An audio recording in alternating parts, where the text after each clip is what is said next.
This episode of The Devinwade Show is brought to you by Ace the Engineer, the only other audio engineer I trust to mix The Devinwade Show. If you want your stuff to sound professional, make sure to hit up Ace the Engineer, unless he's with like Beyonce or Patti LaBelle or some shit like that at the moment. Follow Ace the Engineer on IG at Ace the Engineer. Yeah, Rambo, let's get it. Eastside shit, man, you already know how the fuck we rockin'. Comedic, turn me up. Hey, nigga been talking my shorty, I saw it, I called it. My partner, he call him a target. I'm all in, I'm ballin' like Jordan. I'm drippin' designer, so pardon my walking. We got some 40s on 40s, we got some 30s on 30s. You heard it, I'm bossin'. I hit the curve when I park it. I'm with some hitters, so if I get nervous, I off it. We got designer for real. I'm in my feelings, so I don't give a fuck how you feel. She wanna fuck on the pill, she wanna fuck on the dome. Baby, you know what I'm on. I'm riding around with a whole lot of pressure, feeling like Jordan when he got some second. Baby, you know what I'm rippin'. Baby, you know when I focus, you know it get hectic. Baby, you know how I get down. Baby, come sit down, come and get deep down. I'm with your bitch now, she with the shit now. I'm on the cup, it's super lit now. He in the tub, boy don't get hit now. Weighing you up, dressing you up. 4-5 choppers, messing you up. Hey, nigga, I feel like the GOAT. Hey, these niggas, they do the most. Damn, I get a pat for my bro, I flip it and get that shit back for some more. Hey, you get a brick for the scale, I get my shit low, this shit really dose. Hey, let me go 30 for 30, no perky. These hers got me close to 4. Damn, she fell in love with the ice. Hey, I fell in love with the price. Damn, these niggas plotting, they rhyme for a dollar. Baby, I know what it's like. Damn, I got some chopper, one problem. I doubt it, little nigga, you ain't about that life. No, cause we got choppers on choppers on choppers on choppers. I send them to Christ.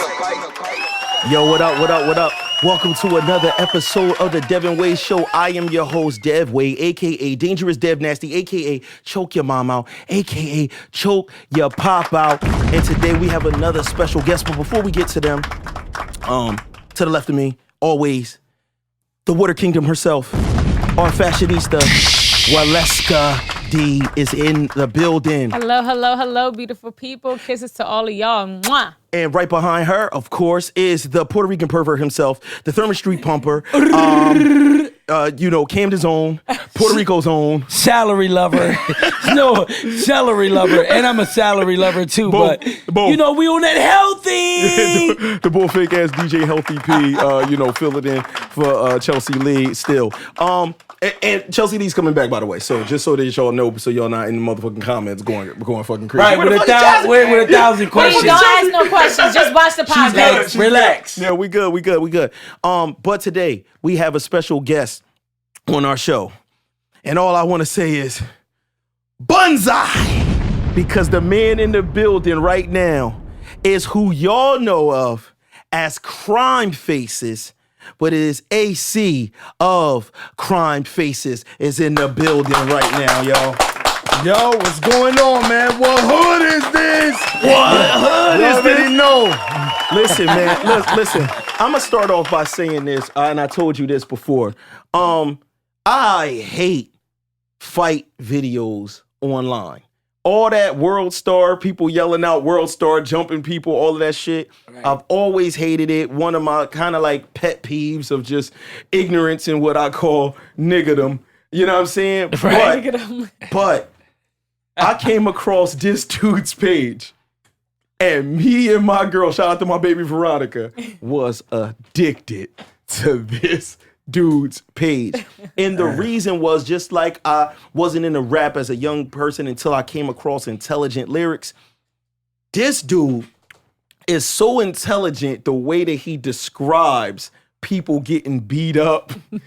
It's like it's a mastery art and poetry behind you describing somebody getting knocked out in the alleyway by a homeless man. It's very intellectual. Yes, you know? super intellectual, man. You're a genius, bro. Thank you, brother. I appreciate that, man. Listen, man. So, for people that don't know, and we're gonna get into how this all came about.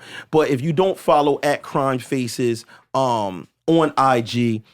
As far as I know, he had what I would call an IG fight page. Would you call it that? No, that's what it was. Yeah, a fight page. Yeah. So on this page, he would take incidents that happen on subways and alleyways in front of people's cribs, wherever, classroom, and he would take out the actual sound of the video and add his own commentary to it.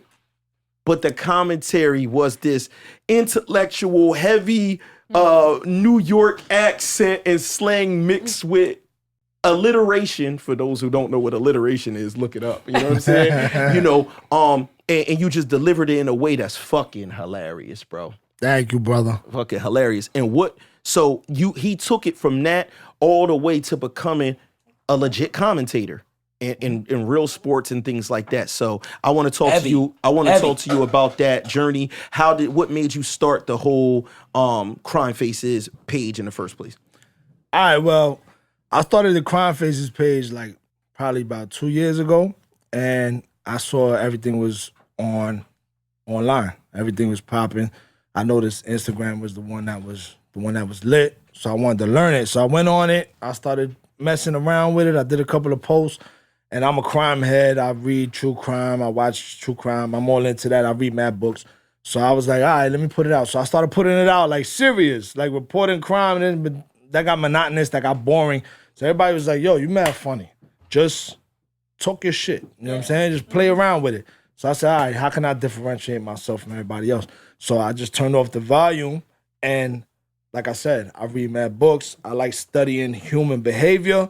So I noticed in these fights, I break it down. I'll tell you what that guy was thinking, why dude did that, and I just started breaking it down, and I started throwing a little sauce on it, little jokes. This is the shit we've been talking forever. Yeah. You know what I mean? I've been talking this stuff forever. So I just started breaking down little jokes, and then once I switched from being like serious and reportive to like comedy and comical, I noticed the shit was buzzing. All of a sudden, this guy started, liked it. This guy reposted. This guy, people have notoriety. Right. So I'm like, oh, I got something here. So then I just started, as you move with anything, as you move, you learn. So I started seeing what was getting a response and what was working, and I just started steering it in that direction. I started, fine-tuning my craft, and then start getting into it.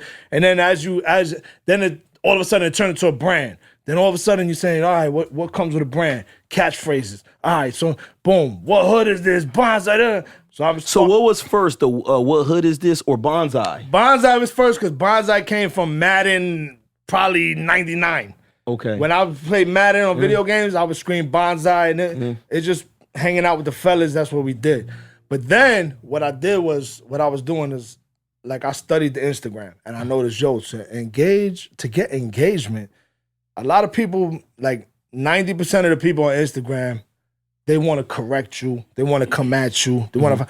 So I would see like something that happened in like the Bronx, and I would call it Harlem, or I would call it Washington Heights on purpose. Oh. So now I would get 500 comments from somebody telling me, yo, you don't know what you're talking about. That's the Bronx. You understand what I'm saying? Got you. So I'm saying, all right.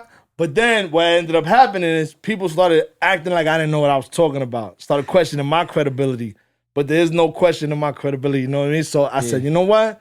Instead of me fucking with the listeners and the viewers, instead of me doing that, I just said, all right, you know what? You tell me. What hood is this? Get it? So that's what it was. So it started as a little play on the viewers to get engagement, for them to yell at me and tell me, that's not the Bronx, that's Harlem, whatever. Right. And then once I saw it got too much, I switched it to what hood is this? And the way that you go about it though is like so lyrical, because you just say what like you might say something is Harlem when it's really something else or whatever. But the way that you would describe it, you would kind of like, I mean, I'm not Crimefaces, so I can't do it like Crimefaces, but you would just be like, Harlem. Now, this ain't the place of the Harlem Shake or the Diddy Bop, but he's sitting there like a city cop, like you're rhyming. And then a dude might have like looks like a nightstick, but it's really not. But you know how to like paint that picture of it. And the way you describe the moments before somebody like headbutt someone or somebody just like, he's thinking about it in Bonzai, melon missile. And you know what I'm saying? And it's like, dog, it's making the same word, making the words all start with the same letter adds comedic value. So when you do say malevolent melon missile, it makes the shit hilarious. Yo. But that was the craft in it part. That's like fine-tuning the craft of it. Because I love hip hop. I'm more hip hop from back in the day. So that's what I said. I said, you know what? As I do it comedically, let me throw in the lyrics to it. So like when I'm trying to push the brand, Crimefaces, each video is a single. You understand what I'm saying? And think about it. It's a single. So now I'm showcasing different things. So I would throw it out there, and now I'm basically spitting rhymes almost. You know what I mean? That's what it is. So it's a single, but it's comedic. So and then I wanna grab your attention. So, you know, as I told my man Vince over there, he does things behind the scenes for me. Shout out to him. Right now, he at the control boards and shit like that. You feel what I'm saying? He running shit. He running shit. Like it was all, you know, thought about. It's all strategized. You know what I'm saying? So every video I put out is a single, and then I might change my voice tone. I might yell. I might do some professional fighting. I might do some soft tone shit. But all that is auditions. So every video is a single. Every video is an audition. So now people came out to me and they was like, "Yo, some dude hit me up, and I'm actually working with him on a project now. You know, for some show and shit." And he was like, "Yo, you're my favorite writer in North America." I didn't think I was a writer. No, I mean, but I become one. No, I am one now. You know what I'm saying? How long does it take for you to write one of those? Because this, I mean, 100%, this is not freestyled. It is a thought process that comes into the timing, the exact words that you use for it. How long does it take to put something like that together, writing it, and then deliver it in the right way? Well, what happens is when I play a video, some videos just talk to me. Just the scenario, just what's going on, that shit just talk to me. The lush greenery. The lush greenery, yeah, that shit just talk to me. Okay. And I could run that off in 5-10 minutes. Okay. But some of them I'll be like, yo, there's a lot to unpack here. You know what I mean? There's a lot happening in the video. So it might take me a little 15, 20, maybe a half hour. Cause now I'm playing with the words and I'm playing with how I'm delivering it. But like I said, it's all thought about. And the one that I'm talking about, it was a joint that I saw. He said, baseball bat versus knife. Porter, listen, the dude's on the steps. I'm just looking at this nigga, period. He hilarious. I'm trying to like just stay on the serious side without going to his joke side. No, he crazy, bro, because when he's describing this knife versus baseball bat fight, and then he described the scenery that you was looking at, and the way you described it was comedy, where it's like, me and my girl don't agree on nothing funny. She like what she like, I like what I like. Right. We agreed on this. Nigga, we was watching this shit with tears in our eyes. Who won that fight, according... The dude with the baseball bat. The dude with the baseball bat won by a landslide. Listen, and when he hit him, so the nigga with a knife didn't know what he was doing. Nah, man, the bat got longer... reach. It was a wrap. He ain't had no inside game. No. The sound was crazy though. That bink that happened from it was like, holy shit. It was like you hit two baseball bats together. You know what I'm saying? But what I liked about his videos, me being a martial artist, saying a jiu-jitsu practitioner, you brought a lot of light to the fact that there's a bunch of normal dudes walking around that will fuck you up in a fight. Because most of the videos that I saw and what made it funny to me was it was a bunch of super tough niggas, I guess street niggas, whoever you think would be the guy that beats people up, pushing meek looking, cool random dudes, and then getting spin kicked in the face, spinning back fists, choked out, and all types of establishments. Yeah, that's over. Now with the MMA and UFC and all this shit, that shit is over. All the tough looking, because a lot of people, that's what people do, man. A lot of it is image. They portray a certain image. They portray they got money. They portray they tough. Whatever you portray, fine, that's good. But nowadays, dudes are training.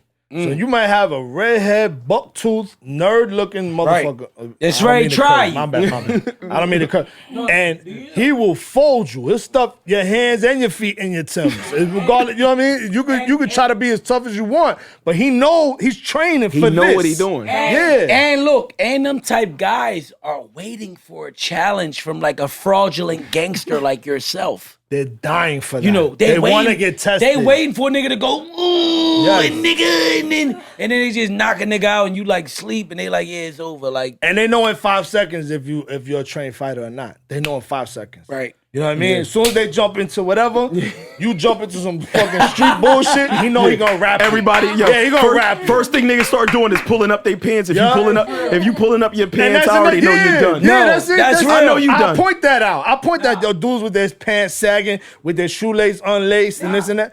Bro, you gonna get rapped. That's 1,000. You know what I'm saying? I always got my pants on my waist. I always got my shoelace tied because I know what can happen. Even when you jump in your stairs, your feet might be like, I've seen niggas shit be wide, like you waiting to get knocked out. Your shit like this apart. Your stance is wide. You tighten you up, talking all kinds of bullshit. You doing, or you got your hands down. You know the motto. You know what I'm saying? You keep your hands down, you're going to sleep. Yeah. You know? It's funny because I know, Porter, you was talking earlier, you had a question that you wanted to ask about, people turning down fights and shit like that. People like, get into certain shit, but they don't know what they actually getting into. You know what I mean? And then you have some type of people that know what they getting into. Like if you know like a nigga like it's no way you could win, they might see it coming and be like, no, I'm not with that. You know what I mean? Like I'm not for that. I don't have that skill or that technique or that training. They don't want it. Exactly. Yeah. And I just feel like in certain cases, like I told Dev, I was like, look, in certain cases, I feel it's like strategic to know what fights you are capable of and what fights you not. What do you mean in the street? Period. Even in the streets to a certain extent, but period. I just feel like it's a certain time and place to say I'm not a tough guy. All right, you reach my limit with the tough guy shit. I'm not fighting him. Yeah. Or you could be tough because see, I think there's a difference between toughness and knowing how to fight. Toughness could just be you down to fight, right? You'll take your ass whooping and keep on going. Shit. That's tough. Right. Skill set has nothing to do with toughness. You could be as tough as you want and you just like, I can't hit him. I can't touch him. Right. I don't know what to do. Every time he keep tripping me on the floor, he keep kicking me in the face. You know what I'm saying? Yo, if you experiencing it, I've been in fights before. I've been in a lot of fights before. And you know right off the bat if you can handle him standing up. You know what I'm saying? So there's been fights where, I've been in fights because, we used to be in the clubs. I don't do none of that stuff now. But we used to be in the clubs and say you're fighting with somebody and dude just got the footwork. Dude just got the movement. She's like, oh shit. You know what I'm saying? Because either you nice. That nigga like a salsa dancer. So now you gotta say, you know what? I'm just gonna grab him. You know what I'm saying? Now you gotta rush him, you gotta grab him, and then we're gonna just wrestle and see what it is from there. But you know right off the bat if you underqualified for that. You know what I mean? And it don't pay. A lot of times it don't pay to be tough. It don't pay to fight with people. Just be nice. Yeah, that's it. And it's better like even if you be surprised if you feel like you were in a situation where you might have bit off more than you could chew. It's better for you to say. I think what Porter's asking is like for you to say, "Yo, I'm not built for that. I'm good." Matter of fact, dog, I'm a pack it in instead of forcing a situation, getting beat up, and now you run into the trunk to go get the pistol. I've seen that. Throw everything away. I've seen that. Yes. I've seen videos like that though. When there's like there was a fight at a barbershop, and it was one kid, and then the other guy, he was like a relative of the barber, and the kid was like, "Listen, I'm from." He was from like the suburb. He's like, listen, I'm from Cherry Hill. I don't want no sauce. Like he didn't want no sauce with the guy. He was legit saying like, listen, I know you from the hood. I don't want to fight you. But the dude kept like, nigging him on the entire time. They ended up rumbling in the Cherry Hill ball really trashed him. Don't care. Okay. Niggas be nice on a wrestling team, all type of stuff. They just don't. A lot of times when people is turning down a fight, they not really turning down a fight. They turning down the extra bullshit that come afterwards where they're like, man, I'm living good. I'm not in a situation where I want to throw my whole existence Right. away over some pride, because I go home to air conditioning, nice bed, got a spacious square foot crib. I'm chilling. You know what I'm saying? I'm chilling. AC. You know what I'm saying? Yeah, like everything is good. So in certain cases, you know what I mean, it would be better for people to back down, but a lot of your videos just show people pushing that forward and then getting embarrassed in a different level and then making it worse is a guy like you. Well, but that's the point of Crimefaces. See, what happens is a lot of people I've spoke to, a lot of corporate people too. They felt initially like I was pushing violence, which I wasn't. I wasn't pushing violence. We're not for violence. We're not for bullying. We're not for none of that. So what I was doing was I was just basically I'm putting you on blast. Don't act like that if you don't want this shit to happen. Right. A lot of times my video I explain, sometimes I explain and I'll make the shit up. It don't really. But it's a good possibility. That's why that shit happened. But so basically, it could be avoided. So You hold know on. what I'm saying? So let's back up and say what you're saying.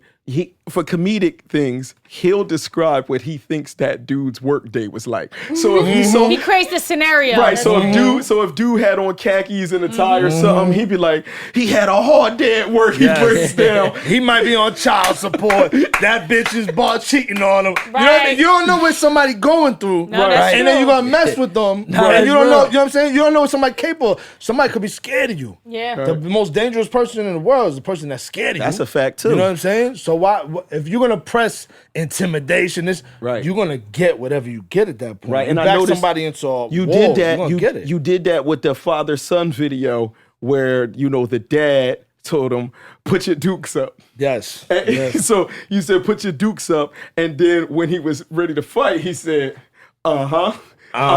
He from that era. See, that dude was like 50 years old, let's just say. His son must have been talking some bullshit. But a son, a young kid, maybe 15, 16, he don't understand what that 50-year-old man been through. Yeah. He from that era. Yeah. You know what I mean? He might be from the 80s, from the 90s. He's tough.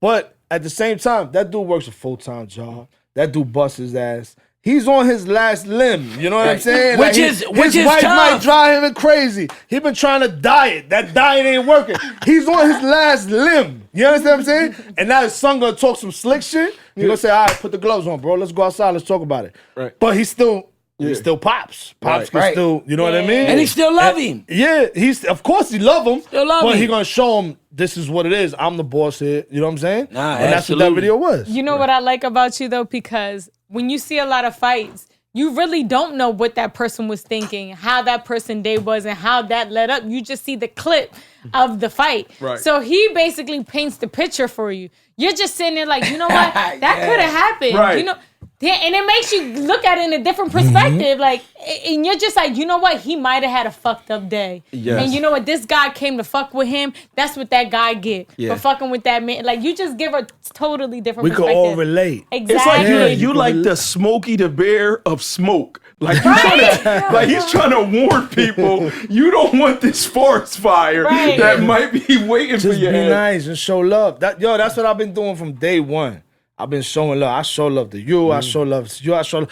Anybody I came in contact with, as far as on Instagram, because I don't know them personally. We didn't grow up together. Yeah. But I see somebody doing something, building. I show love. What is the point of hating on online, on Instagram? What is the shit. point of all that? You don't get, you get more bees with honey. So I've been showing like love. that. Yeah, I've been showing love, and I've been getting love in return. And I see, who's funny style, whatever. And Yeah. I address that. I'm not stupid. I know what it is. But if somebody's building and somebody's doing something, you embrace that person. You show them love. But people don't do that. People feel like I should be the one, Right. and not you. Right. Not you. I'm the one. You know what I'm saying? I know about And that that. go for females too. Right. I'm the one, not you, Wally. You know what I'm saying? I'm the hot one. And but y'all should.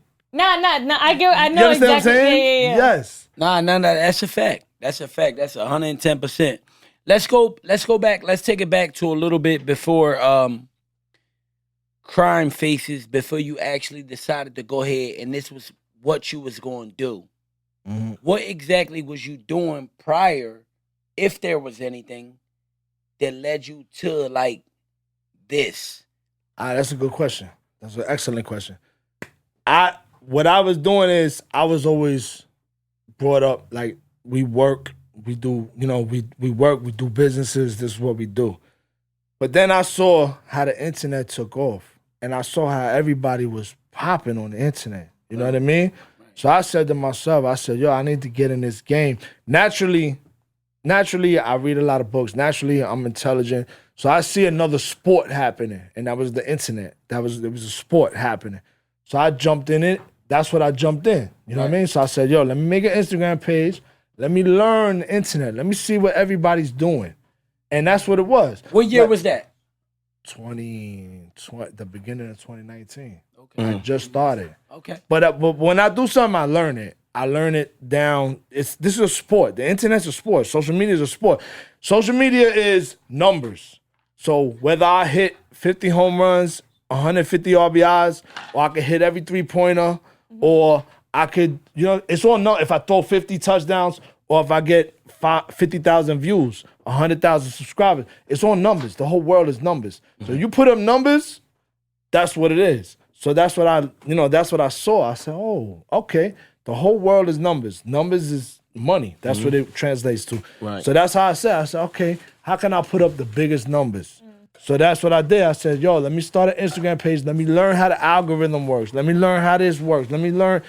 And I did that. And I was reading about it, looking it up, learning different things, talking to my man Vin. He's a little savvy with it. So we did it, and that's what it was. So that's how we translated it into what it is today. It's just putting up numbers. You got to put up numbers. And that's why I said bonzai. What hood is it? Because it garnered attention. It put up my views. It put up numbers. And the more numbers you put up, the more paper you make. Now, what did you go through? Because I obviously know that a lot of your videos had to have been deleted off of IG when you would put them up. Everything was. Bro. Okay. So how did you fight against that and not getting what they call like shadow banned from IG putting up fight videos? I've been shadow banned for a year and a half, bro. My shit, my followers should be triple, quadruple by now. But I was shadow banned for over a year. IG kept turning up their censorship every time. Now, the crazy thing about IG is, shout out to IG, I don't got a problem with IG. Yeah, you don't want no smoke. I don't want to smoke Smoky with IG. the Bear. You don't want no smoke with IG at all. But the videos I don't know if it was something I was saying, but the videos that I would put up, say the fight videos or whatever, they would be up on everybody else's page. Anybody with a blue check, they get a pass. I would take that same exact video and voice it over and talk my shit, and it would get taken down. It was a violation. I don't know if you guys get violations on your page, but I got 35 violations on the Crimefaces page. That's a lot. Yeah, that's a lot. And they took my page down 3 times, and I had to keep getting it back up. You got to email people. You got to talk to who you know and call this person from Facebook because it's connected, and you got to get your page back. But that's what it is. The censorship went through the roof. I don't have the blue check. I don't have the big connection. So, like I said, I don't know if it's something I'm saying. I don't know if I'm talking too much shit. You know what I mean? I say certain stuff. The blue check basically stops them from just deleting something before investigating something. You know, it gives you like a little more love. Like you got a little more leniency. Right. You know, because I see it like Snoop Dogg. That's my man, Snoop Dogg. Snoop Dogg will put up some wild fight videos. Once I do it, it comes right down in 10 minutes. Right. All right. Well, And that is you Snoop up- Dogg. Hold That's on, not but Snoop. you up to how many followers though? To be over 3, I don't know, 3.25. Over 250,000. Yeah, 3.25. That's And I watched that boom. people. I watched that boom over the time period of the quarantine, because I remember like pre-quarantine, you might have only been at like 70. That's when we spoke. I spoke to him. Yeah, I reached out to him. Because he's talented. I know what he does and this and that. And I was chopping it up with him. And then I probably had less than that, Dev. I probably had like 50 or 60, whatever. Once quarantine hit and I saw everybody was home, and then I saw verses taking off. Yo, they created verses in quarantine. Verses is a big business now. Right. So once I saw that, I said, yo, I'm locking in. So what I did was I just locked in. I just started making content, more content, and I just started pumping it. 24 hours. Because I ain't had to go nowhere in the morning. Yeah. You know what I mean? We're in quarantine. Right. So I'm up 3, 4 in the morning plotting. Yo, I'm literally sleeping 3, 4 hours a night. Hustler. Waking up. Hustler. You know what it is. Hustler. You know what it is. Breakfast. Nah, fuck with that. Dog Listen, food for breakfast. hustler, nigga. Alright, that's what it is. You peeped I don't say that, though, You man. peeped it was quarantine. You peeped Yes. it was an opportunity. You hustled, nigga. Yes. I would go to sleep at 4 a.m., 4:30 a.m. I'm up at 7:30 with my phone. You know what I'm saying? Okay, let me see what video is new. And then people would send me the newest video, the newest knockout video, and I'm on it. And I would just come 1, 2, sometimes 3 a day. And people showing me love. People that showing me love. So people would send you the videos now because they want to see what you're taking. I didn't have to look for videos no more. Once the quarantine hit, I didn't have to look for videos. They were just sending them to you. Everybody was home. Yeah. And they were like, yo, this video's funny. I want to see what Crimefaces says about it. So I would just open my phone and it would be, that's it. All the newest fight videos. So basically for him, if you a rapper, that's like opening your email every day and niggas is just sending you beats. All You day. just got Yeah. beats being sent to your joint all day. I like them type producers. Send that shit over. I'm cooked because I'm an overcooked nigga. So when you working with niggas that work hard, it'll work for you. Did you ever have somebody like of notoriety to like hit you up personally that you would have never thought hit you up? Like who was the person you was like, yo, like I would have never thought they was like looking on my page? Oh, Nas. Dang. That's hard. Tim Ferriss. I don't know if you know who Tim Ferriss is. The 4-hour work week. The best-selling author. Oh, of no, 4 I read that He's book. a genius. No, I read that He's a book. genius. That's crazy. That's disrespectful because I read that week and applied everything to my real life. You know what I'm saying? That's crazy. DMX died. One of his family members reached out to me because I cross-referenced it. People say whatever the fuck they want online, but I cross-referenced it and I saw nothing but pictures of him and DMX together. But his family reached out to me and they were like, yo, DMX hates social media. Crimefaces was his favorite page. Damn. Oh wow. I said, That's oh love. shit. I said, That's oh heavy. shit. That is. That's That's heavy, heavy. nigga. So That's heavy, nigga. These are the people that were showing love to the Crimefaces. Like, and then early on, I want to get in their props. Joe Budden, Cameron, they didn't have to show me love. They did. They showed me love. That's what's And up. when you up like that, they're up. And when they're up and they show me love and they don't have to, Yeah. Right. that's big. Yeah. Matter of fact, that's another thing too. That's the person that set it all off was Bill Burr. Okay. Set it all off. Okay. I probably had 6,000-7,000 followers. He started talking about me on his podcast. Okay. And I ain't gonna lie, my phone was on. And Bill Burr is hilarious. He's the man. And my phone was on my ottoman in my house. And then all of a sudden, this shit started buzzing. And the shit buzzed and fell on the floor. So I'm saying, what the hell? So I grab it and I look. And he had reposted me. He had talked about me on his podcast. And then I just saw DMs. Crazy. Like, yo, Bill Burr talking about you. Da-da. And that, I never had this experience before. I went from like 5,000-6,000 followers to like 27,000 followers. That's amazing. All in one night. This shit was just buzzing. In the night, nigga. Yeah, in the you was night. like, oh shit. And then they took my video down. Damn. They took the one he was talking about. They Yeah. took the Chinese dude. You see the naked Chinese dude? You ever see that video? I don't know about that, John. There was a naked Chinese dude wilding in the street, and somebody was beating him up or whatever. And that was the video that launched the whole momentum of Crimefaces. wow. They took it. Yeah, they took Nah, it. a reposter. It's up on Twitter though. You can see it. Yeah, It's on reposts Twitter. go a we gotta long way. You know what I'm repost it. We saying? gotta repost it, bro. I'm gonna repost. Yeah, I'll repost it. Fuck it. What they You're gonna trying do? to get me smoked. I ain't put it up on Instagram. I'll repost it on Let Twitter. me get here. Send it to me. I'm gonna repost Listen, it. yeah, we're gonna leave that to Puerto Rich. You Get know my what I'm saying? stain up. But she talked about you meeting, what celebrities reached out and everything. So we're gonna take it to here. The reason why this dude is so amazing on top of amazing with what he did, because like I said, me and him already busted up and talked about shit a year ago and had lengthy conversations. But to see the growth since then and to take it from being on IG and writing these videos and this commentary all the way to being on pay-per-view with the big names, with the celebrities, with the Snoop Dogg, The big money. with you know what I'm saying, with the Mario Lopez's, Boom. you know, we talking about AC Slater, y'all. The fuck, Right. you know what I'm saying? He We said talking AC about, Slater, you know what I yo. mean? Yeah, you could call yourself fucking Smack Morris or some shit. You know what I'm saying? You feel what I'm saying? Like you, like to take it to that level where you're up there with Oscar De La Hoya doing commentary, and you did it all the way from IG to your situation. Let us know about your situation with Triller. Yo, Triller was amazing. I mean, bro, I gotta turn around for this. I gotta like look at you directly. like I told you, everything is an audition. So like I put up a basketball video about a year and a half ago. I put up a basketball video. It's my man's son. He's good. He's in high school, whatever. I did a basketball video. Out of that video, I got the Boogie movie. I did the Boogie movie with Pop Smoke.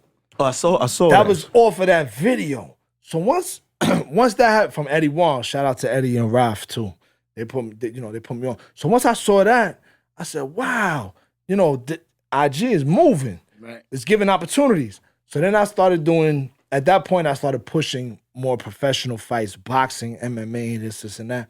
So a few of the guys over at Triller, the top dogs, actually, they're top dogs. I didn't know at the time when they reached out to me, but they were the top dogs. I looked them up, I cross-referenced them later. I'm like, yo, these As are you some, should. yeah, these are some heavy hitters. So I jumped on the Zoom with them, and they were like, yo, we doing, fights. We would love for you to come down, do the thing, do what you do. I said, hell yeah, let's do it. Yeah. And they were like, I was like, I'll do all of them. You know what I mean? I told them, they were like, yo, would you be open to doing a couple of fights? I said, yeah, I'll do all of them. That's what's up. So they were like, yo, let's do it. Blah, blah, blah. And they liked the shit I was talking, I just talked my way into everything. That's amazing. And yeah, they brought me in, and there's Mario Lopez, there's Ric Flair. You know what I'm saying? You go to there's Ric Flair. It was heavy. And then there's Evander Holyfield. Yeah, and Ric Flair, one of the greatest shit talkers of all time. Yeah, bro. That was an amazing experience. Triller was amazing. We snuck Vin in the building. He came Hey, in. Shout out to Vin. That's what's up. Only thing is that night, the two things I regret, Rick Ross and Ice Cube was in the building, and I didn't meet them. That was the only thing. Why you couldn't meet them? Because they was wherever they was at, and I was at the table performing. Got you know it, what I'm got saying? it. So Many more Yeah. opportunities, Yeah, man. absolutely. I think but they it's were just dope. stars, bro. Yeah, I want to know how much more difficult it is to do it on a whim than doing it where you get to write up all the crazy stuff. No, of course it's more difficult. Of course, on the fly is harder. But also with commentary, with live commentary, that's a sport. That's a sport in itself, which, I know that now. So now you have professionals. You have Oscar De La Hoya, Al Bernstein. If you're a fight fan, you know who Al Bernstein is. Right. You have Mario Lopez. These guys, you're on a panel with them. Yeah. Everybody trying to say their part. Not to interrupt you, would you call Oscar De La Hoya a professional in commentary? You know what No. He's not a commentator, but because he is the legend that he is, people stop and listen to him. Okay, because listen, because you don't got to say you co-signing this, but I watched that shit. Me and you talk while you was fucking up there, talking. Yeah.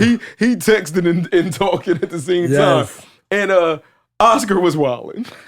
He had a wild. And you was on the same car with him. Yeah, we was talking. We was sitting right next to each other. Like you could have been like, Oscar, come on, shut the fuck up. I ain't telling Oscar. I know, shit, we know that's you. still Oscar. We know we His ain't hands doing that. crazy. That's still Oscar. Yeah, But you was in a position. Yes. No. You was in a position to say, all right, Golden Boy, shut the fuck up. Nah, I ain't telling Golden Boy shut the fuck up. That's still a Golden Boy. Nah, and it's on TV. Nah, that's my nigga. I think besides Miguel Cotto, Oscar De La Hoya got the best fight against one of our greatest boxers ever, Mayweather. So I fuck with him top 10%. I fuck with Dilla. Yeah. No, Daylight was just that night. He was definitely lit. What I'll say is the liquor had to be flowing heavy. But you gotta see, and that's why I asked him that, because when your liquor flowing, kicking it heavy, I don't give a fuck if you're a celebrity, you worth millions. Once my liquor starts flowing too, we there, nigga. He was wilding. Like everybody that I was texting, because I'm getting texts from everybody. I'm a big fight fan and everything. Everybody was texting. Oscar is on right now. He was on fire. It happens sometimes. I've been on fire before. Do you feel like it was hard commentating, like, here when you podcast and you kind of gotta like be mindful of like when someone's talking, you don't want to cut somebody off, and you knew to a bunch of people that have been doing this for a minute. Did it discourage you a little bit? Like, yo, when should I talk? When should I? Of course. It's a cutoff game. Yeah. That's the sport of it. Right. You're waiting to jump in. Now, remember, Triller had Snoop Dogg, Pete Davidson, Mario Lopez, Oscar De La Hoya, me, Al Bernstein. They lined up like 6 people. Mm-hmm. These are everybody waiting to jump in. Yeah. Right. You know what I mean? So you got to time it. And if you miss your spot, they might change the topic. So now what you had in mind to lay out there, it's old now. Yeah. That's it. Now that's in podcasting. It's a sport. Yeah. It's the same thing in podcasting. Sometimes you got to forego a joke that's something that funny that came to your head. Heavy. But it's like, you know what? Isn't even the time no more. I'm gonna let that ride. It's not as simple as people think. And I watch people start podcasts all the time and get discouraged super quick once they realize that it's not the same thing as just arguing in a barbershop with your boys. Yeah, it's a lot of work. But go ahead. Yeah, go ahead. I didn't mean to cut it's you like off. a lot of work, man. We was about to do that. We was. That's about to give you an example. But that's an example, guys. This right there, like, you gotta just know, because you see, he was gonna make a point. I'm gonna make a point. You just gotta know when to say and when to do what you're gonna do at that point. When you're on camera and we know that y'all hearing this audio, our show, we don't give a fuck. we a show of real friends from the same hood that just at certain points it get wild. We talk over each other. We start wilding. When we have We argue everything, but we still give little fucks. Right. And at the end we give big hugs. Here, take a hug. Fuck you. Take a hug. Fuck you. I'll talk to you tomorrow. Yeah, it's on. Call me tomorrow, bitch. Yeah, it's that type of But no, man. So being there. So what's that overall experience like? Because I know it got to be surreal to be sitting there like, yo, it's Snoop. It's Snoop. It's like I said, Slater. You know what I mean? Because even though he is Mario Lopez, now listen, I was a Saved by the Bell. No, me too, dude. You know? Yo, what I'm saying? hold on. Rest in peace to Screech. Hold on. Matter of fact, hold on. Moment of silence. 3 seconds for Screech. All right, Screech was heavy. And he went out doing porn too, by the way. He did do porn. He went out doing porn. He did do some porn. He was on it like that. Who did? Screech? Screech was on it like that. Listen, I would have, if I was in Screech's shoes at that, when I had that height of fame where everybody knew me, and then y'all tried to like play me out like I fell off, I'm doing porn too. Shout out to Screech. Rest in peace. That's what he did. Niggas wild. But how, like, being in that surreal moment where you're in this, and Triller is new. It's a new thing with the boxing thing. So you got a concert going on at the same time as the fight. Like, what's going on in your head watching all this? Like, take us on like a mental tour of like that experience. That's a good question. What it was this is all new. I'm a traditional fight fan. I love Mike Tyson biting Holyfield's ear off from back in the... Like, I'm traditional fight fan. And that's what it is. It's very vanilla. It's very cookie cutter. That's the fight game. Triller stepped in, and they're like, yo, we want to light this shit up. We want to get, Doja Cat and Sweetie, and we want to get it crazy. And this... And they doing the right thing because they handing out bags too. Like, yo, come fight. Da-da-da-da. So they doing the right thing. But what it gets is it gets a bad like traditional fight fans. They just what you're used to and you just want what you're used to. Yeah. Something different. It's like you adding the extra stuff. Yes, but I'm not. I wasn't in the fight game before. I didn't do the traditional fight game. I talk shit. I do Crimefaces. I scream bonzai, this and that. So between me and the fight game, yo, I love boxing. I respect the tradition of boxing or whatever. But if they're coming with a fresh look on things, and they got 15 and 16-year-old kids watching boxing, because boxing was like dying a little bit. Yeah. You know, it was like an older sport. Now, if you got 15 and 16-year-old kids watching the shit because, you know, Charlie D'Amelio and Jake Paul is on there, whatever. Yo, but you know what? You're introducing them to boxing. So they're doing something good.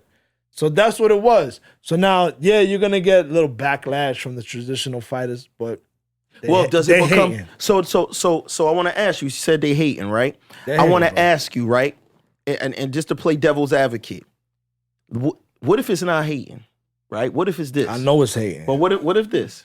When you used to rapping used to be like a skill set that you used to like sit there, craft your pen like the way you do when you write in your jokes, right?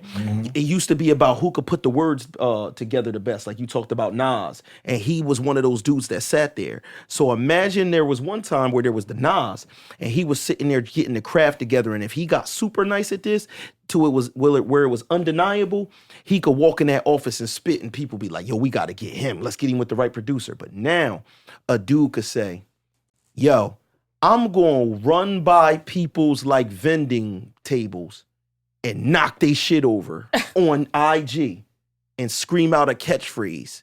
And I'm going to do that until I got mad followers. And then I'm going to drop a single. And his single gets to shoot up and chart because of the shenanigans. There's more people that could say, fuck it, if I want to get a bag, I'll train to fight a little bit, but not like Devin Haney do.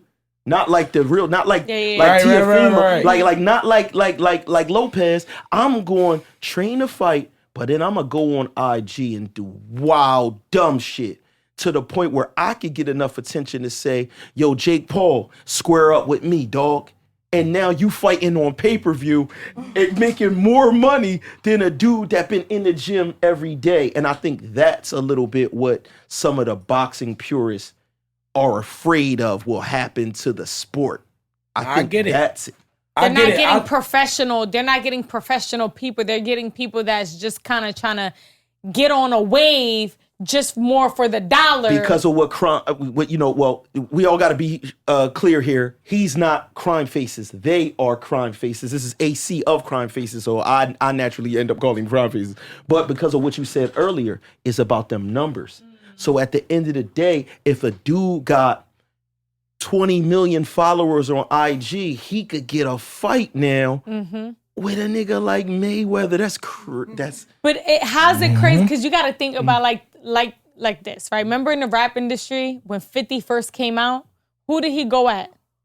I mean, yeah, he went at Ja Rule and people like that. But those were people that were like popping. But it's a little different. No, but he's still That's an excellent point. But it's kind of like. But he's a real rapper. No. I know that. But what I'm saying is, it's kind of like they're using those same tactics, but they're not perfecting the craft like 50 did. Right, 50 perfected the craft. He could really rap. He was an underground rap star. So he is the real Devin Haney fighting. Exactly. He's really Danny Garcia fighting, and then he's calling out big names is different than if. But guess what? But I'm saying they're using it. No, I get what Dev is saying, like 120%. But at this point, right, because of what we don't know, because of like the future not being here yet, Right. we don't know if this nigga, what's his name? Who? Which one? Jake Paul? Jake Paul is a real knockout artist.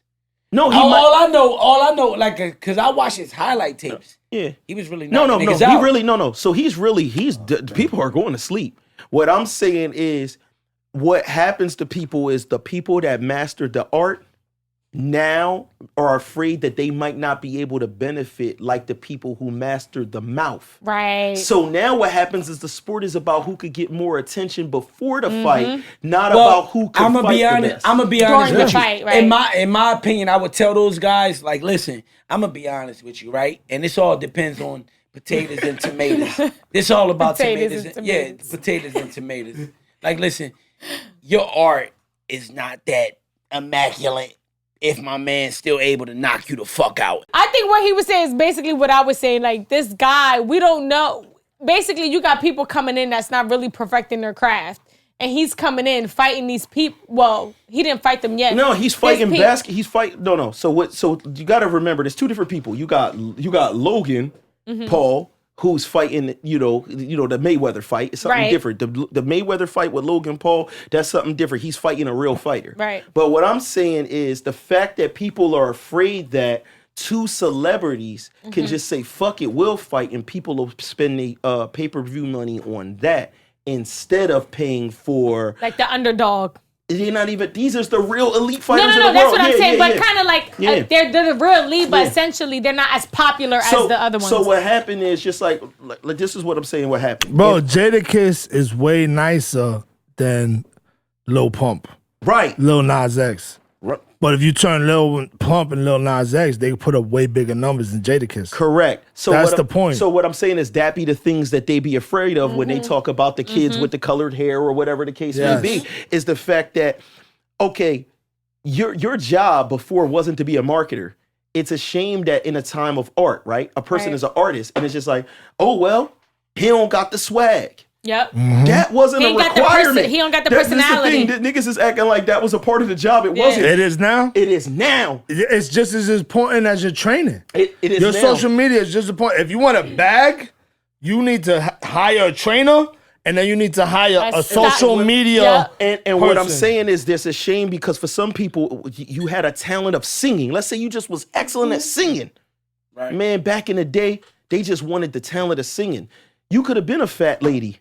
You could have been whatever. There was no internet. There was no numbers. There was no views. There was no followers. There was none of that. So then it turned into you needed a look because they could see you. Now it done went beyond that. You got to know how to motherfucking market yourself. Yep. You got to know all of this shit. And it's like, goddamn, now you got to wear all of these hats. Exactly. But the truth is the dude that wears the marketing hat but can't sing is going to get the singing shit popping faster than you. And that's what they're afraid of happening with the whole thing with this. But we're going to go into something else because we like to have our guests come into our world and talk about some of the general topics we talk about. So I want to get Crimefaces in y'all outlook on this, man.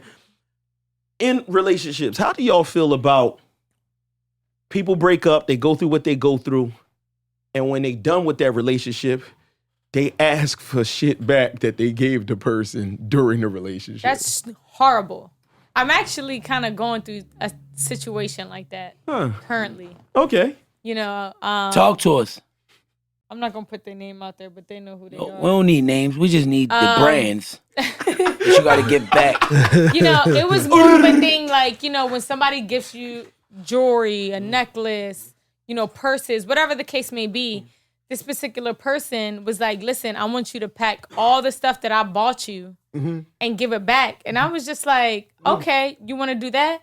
All the shit that I bought you, I want to give back. Like, it just, it doesn't make sense to me because I'm like, at the end of the day, any real man wouldn't ask for something that they give back. Like, I'm not going to ask you to give me all the time that I put into you and ask for that time back because you can never give that back to me. All these things are tangible. You know what I'm saying? If you want the tangible things, take the fucking tangible things. Well, I don't care. Well, then he might say, hold on, no, you can't give me back the time. And I can't give you back the time. Right. But what you can give me back is that motherfucking Rolex. Right. That I got you. That keeps time. I want that shit that keeps time back. I mean, listen, to each his own. I don't like Indian givers because at the end of the day, you shouldn't buy me anything anyway. You know, I'm not going to ask for anything I ever gave you back. Like, that's just not the person I am. But there are men out there that do that. I'm just curious of why men do that. Real quick, for the sensitive people out there, I just realized that Indian giver has Indian in there, and then somehow y'all will be in the comments talking about that's politically incorrect. All right, just ask for shit backers. Whatever the fuck. You know what I'm saying? You got to be careful right now, man. They might say it's very touchy. But why do men... Now, I just feel like it depends where you at in life and who you are, because you got to understand that, like, right, me personally, right, if I'm up, right, I'm up, I hustle, I do me, I'm good in life. I meet you and I say, you know what, I'm going to take a chance. I'm going to go ahead and buy her jewelry. I'm going to buy her all the nice shit she like just to see if she's going to give me what I like, if she's going to meet me halfway with what I need, right? And you do that and it don't work or whatever. I just feel like That's when you can take your stuff back? No, that's not when you could take your stuff back. But at the end of the day, you got to make a decision before you got to get to know people.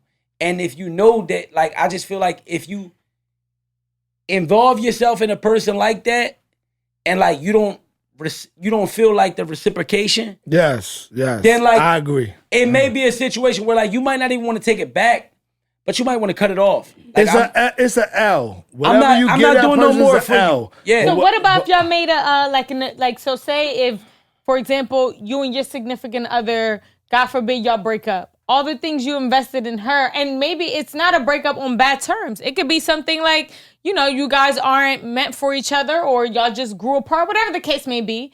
No bad blood or whatever. Y'all just, she didn't cheat on you, you didn't cheat on her. Y'all just kind of had to go separate ways. Would you still want to take your stuff back?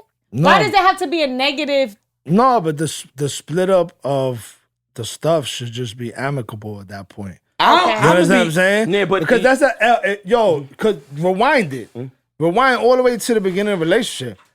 That might not be the girl that you should be buying shit for. But you understand did what it I'm saying? already. But you did it. Once you do that and you find out later, oh shit, this girl running around with all these other dudes, or she's on her. That's an L. You lost. Yeah. You shouldn't have never did that. You shouldn't have got so excited and started buying all this shit. You should Real have shit. seen it through a little bit further. So that's an L. But like you're saying, That's what I'm saying. What about if you're in, like, my situation, we was in a relationship. You get what I'm saying? Things didn't work that's out. amicable. But now you got to talk. Like, you should have that relationship with her. You know what I mean? Be like, yo, look, this is my shit. This is my you shit. mean a conversation? So, Yeah, I should give him the stuff back. Does he want it back? I mean, he did said he he ask wanted for it it? back. He He asked for wanted it it back. back. He wants it back. You give it back to him. Yeah. I'll Do give you it back even to wanna him. keep it? Because Like, you're being a G. Yeah. He was supposed to be a G and be like, Right. yo, go. Thank you. And do it. Thank But you. now you're being a G. Thank All right, you. Go ahead. Go ahead. Thank Take you. it. Go ahead. Go I your wouldn't way. even want Thank it. you. Because now, you know I what like mean? that. Yeah, Thank you're you. being a G now, but he just put the ball in your court, Right. Yeah. and now you're being a G. Because You know what I because mean? at any given point in time, you got to understand. And listen, man, salute to you, shout to you, tap yourself on the back. But No, I fuck with you now. at any given point in time, you got to understand that like when you taking shit and you just a constant taker, eventually you start to look like a taker. Eventually you get labeled as a taker.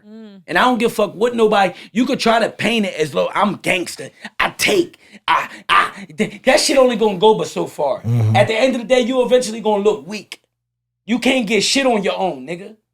Yeah, but like so it don't always have to be like that. So I'm not necessarily saying somebody was a taker or nothing. Y'all had a relationship. Yeah. The nigga, while you was together, the nigga bought you a purse. He bought you a Gucci bag. He bought you fucking robe. He bought you this. He bought you that. He bought you a V. I don't know what the fuck whatever he bought you. And now he says, man, you know what? We separating. I want my shit back.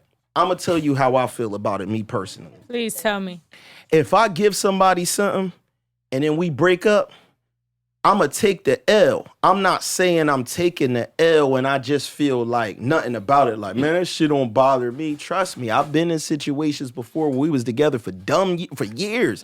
And you be like, man, you be actually nitpicking about dumb shit too. You be like, man, there's probably another nigga in there watching my motherfucking flat screen. You know what I'm saying? You be on some bullshit. But you're not going to take it back now. There's differences. Everything don't gotta be bought. You might be with a shorty and give her what people call like a family heirloom. Yeah. You might have gave her, you know what I'm saying, something that was in your family or something like that. And now you like, yo, I need to get that back. Same thing happened with people when they get engaged. I think if you get engaged and that shit don't work out, get a the fucking engagement engagement bring ring back. yeah. How the fuck Yeah, you that's gonna- different. No, but Yeah, it's I agree. motherfuckers. Legally, you have to give it back, actually. Oh. And gifts, legally, you can keep if they're given to you. But She engagement watches rings Judge was... Million. Listen, She listen.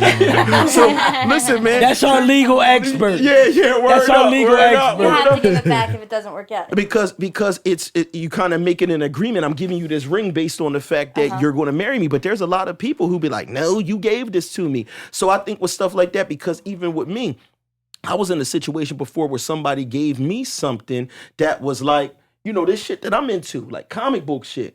I was with a chick, she gave me a comic book of crazy value that was like belonged to her uncle that passed. And it was something that they just had in the film. She was like, no, I want you to have this because you into this. I'm like, I can't believe this shit. But the minute that we wasn't together, it was almost the first thing I thought about.